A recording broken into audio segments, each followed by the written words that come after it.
Hey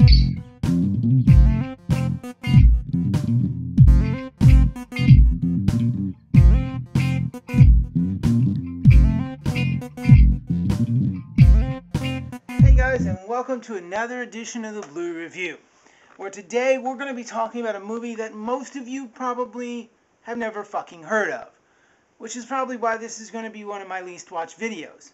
But it's The Barbarian and the Geisha from 20th Century Fox Home Entertainment. The Barbarian and the Geisha is a film that stars John Wayne and a Japanese actress, Ikiko Ando. Iko Ando. She didn't make any other movies besides this, because this was sort of a box office bomb. I love John Wayne. I love John Wayne as an actor. He's one of my top 5 favorite actors of all time. And one day I hope to have seen all of his movies. But in the 1930s, John Wayne was a prolific motherfucker and made so many movies, a lot of them out of print, that you can't even find anywhere. And I've seen all the movies he's made since 1948 through the end of his career with The Shootist in, I think, 76 or 78. But this was one of those rare films that never was released on DVD. This is the first and only time that it's been released on that format, and the only way you can get it is in this set. The Barbarian and the Geisha was made at a time when John Wayne was doing a lot of these Asian movies. He did a movie called Blood Alley with Lauren Bacall, which was set in China. He did a bunch of movies that were set like in the Pacific War during the WW2 and after. He made a lot of films dealing with him in sort of Asia or like Eastern culture. And so you would naturally assume that this one would go along with that. And it's directed by John Huston. That's right, John Huston, the guy who brought us The Treasure of Sierra Madre, A Maltese Falcon, The Bible in the Beginning, I think was the name of that, and a whole slew of other films, and was an actor in Chinatown.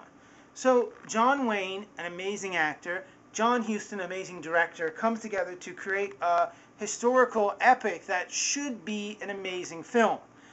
And it is, for about the first hour and 15 minutes.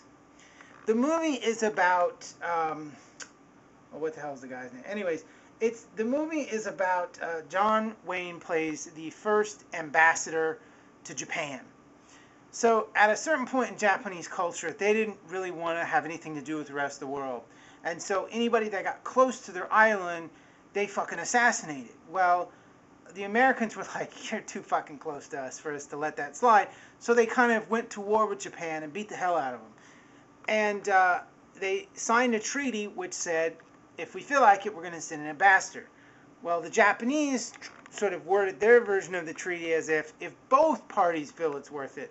And the Japanese would never feel it's worth it, so they'd never have to put up with this bullshit. Well, the Americans were like, fuck you, we're sending an ambassador. And the ambassador was John Wayne. Okay, so John Wayne is trying to like do his fucking John Wayne thing where he's like, look, motherfucker, you may have your ways, but we're going to do it my way because I'm John Wayne, and that's the way this shit is going to go. And so that's pretty much like the first hour and 15 minutes of the movie. And in his effort to try and force Japan to open its doors to the rest of the world, not so much like they want to come in and like take anything from Japan, but just more like, you know, if they want water, or they want to be able to stop over and get something to eat before they move along their way, or buy stuff from you guys, we want that. We don't want you killing people. We don't want you beheading people. Well, John Wayne's character makes this huge fucking mistake of going out to visit this ship, which has a cholera epidemic on it. And some of the assholes jump off the ship and swim to shore and infect the coast of Japan with a cholera outbreak.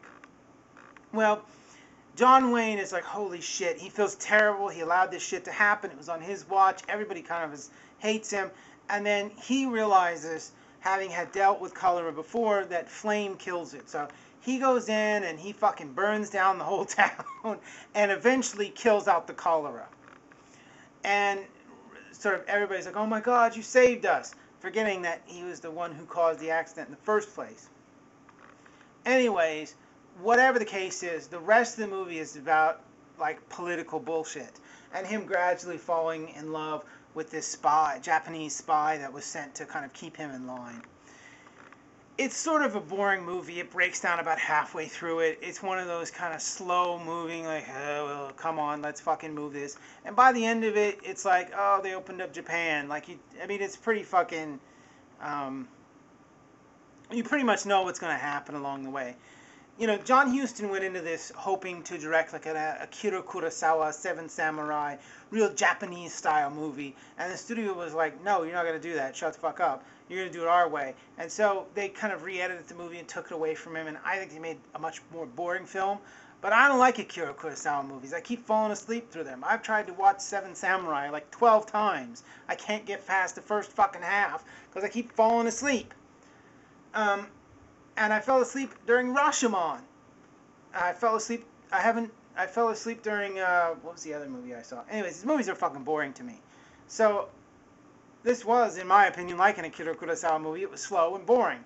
But John Wayne is really good in it, and the first half of the movie makes it worthwhile. It's $13, it's a Walmart exclusive. I wouldn't recommend you go picking it up. The picture quality is about a 4-star. The audio is about a 4-star. If you're a John Wayne enthusiast like myself, it's an absolute must, but I don't have to tell you that.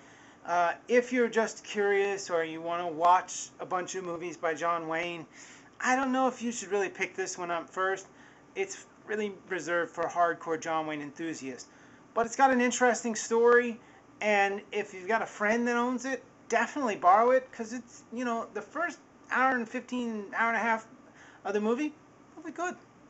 If they would have just stopped it there, could have made for a really good movie. Instead, it gets boring, and then you just don't care anymore. Either way, it's okay.